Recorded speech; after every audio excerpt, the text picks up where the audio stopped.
My writing workshop starts on day one, and it's basically the same 3 parts of the writing workshop. I start with a mini lesson, and it's whatever I choose to do, whether it's reading a piece of literature, just having a talk about what writers do, teaching, specific details. Then I give them opportunity to go back and either try the skill or strategy that I've taught, or have them do some quiet writing, and then we always end up with sharing.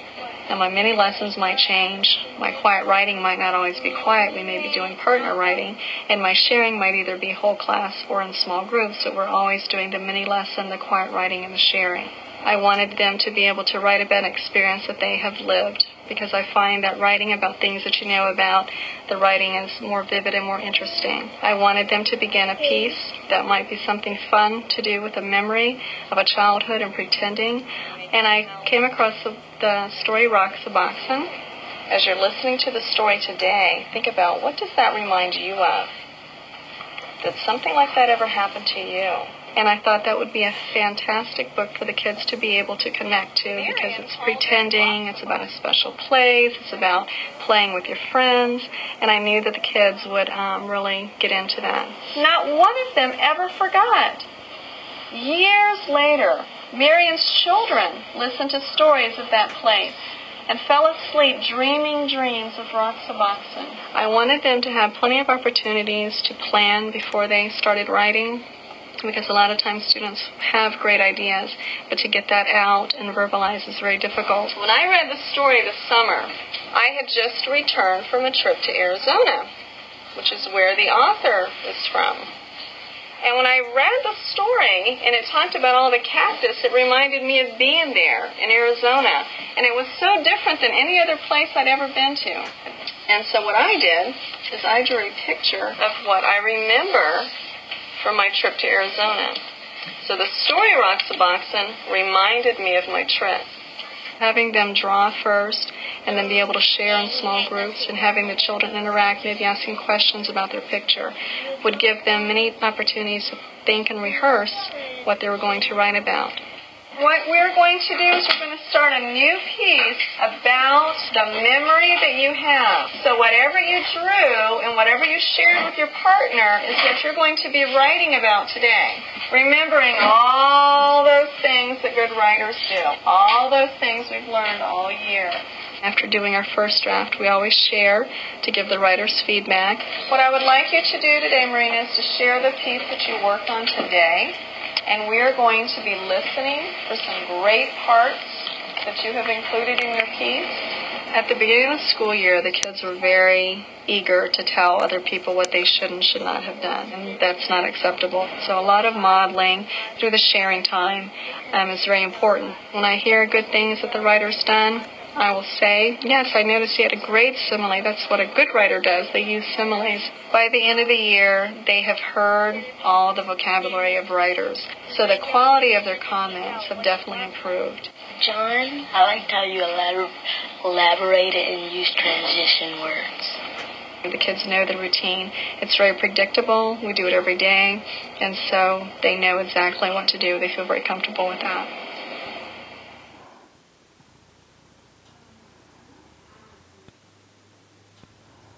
I walked down the cool wood floor.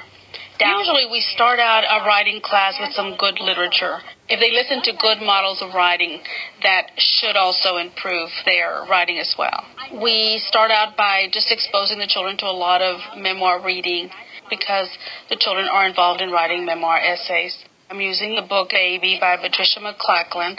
It has some really good memoir writing, of course, but then also just the language. There was the scurry of feet, a door opening, then closing, my mother's soft, soothing voice. I turned over and lay looking out the window. Stars were tossed across the sky. A moon nearly full with a small slice off one side. After we read Baby, we talked about it. My next goal was to do some revision with our memoirs. As I read them over the weekend, I still could see some places where the children could revise, and that was mostly elaboration. So the next part was to go ahead and do a mini lesson on what elaboration is and how they can do some with their writing. Let's talk about your memoirs. One of the things that I would like for you to revise a little bit more is I would like for you to go back through your writing, and I would like for you to look for places where you can elaborate. What do we mean by elaborate? Write more about it. Anything else? Yes? Details about it. Details. You might want to look at the way you're saying some of your things, adding some beautiful language. For example, where she says, tell me what part of this would be beautiful language. Stars were tossed across the sky, a moon nearly full with a small slice off one side. What part of that could we say is beautiful language? Jackie? Stars were tossed. Stars were tossed across the sky. Doesn't that sound better than just saying the stars were out in the sky? Or the stars were in the sky? Yes. Now, another way, when we talked about adding more, if we look at the book that you know very well, Hairs by Sandra Cisneros, Carlos' hair is thick and straight. He doesn't need to comb it. So you see how she is telling the idea here and elaborating over here. Sandra Cisneros has written Hairs as an essay in her book, House on Mango Street. It's just really so beautifully done that just lends itself perfectly as an example of good writing. So there's three things that you want to do. You want to use beautiful language by painting pictures with words. You want to add words that are more specific. And you want to add more information to your idea. You want to elaborate your idea. Okay, any questions before you go? Once we've done a mini lesson together, then they go on to their writing, and some of the students will start revising, which was the lesson that we were on today.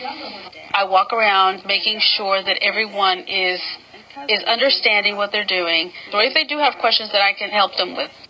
Here where it says you were sleeping on the bed does not need to be a new part. This can just be added onto here. And just a sentence here. That would be elaboration for we went to the room. And then you say you were sleeping in your bed. See, instead of trying to make each one a new part, some of it just serves to elaborate what you had already said. And then there's another one where you say,